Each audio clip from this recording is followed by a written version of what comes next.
ngày tí đọc trầm pơ ngày ông kia tôi nằm chân tí pì mẹ tôi xì mùi hơi anh khan chua hả mẹ tôi bảo với nhau bảo vô ơi muối à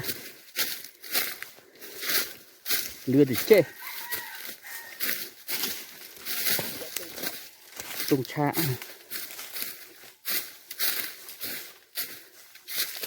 bây giờ xây chạy được chung mà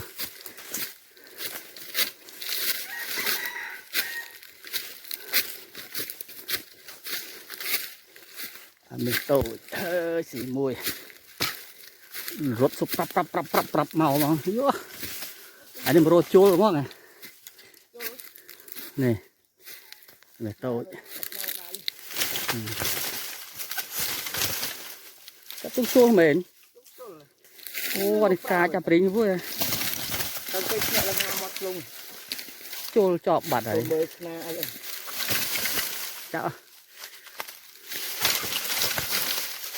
cá chả prính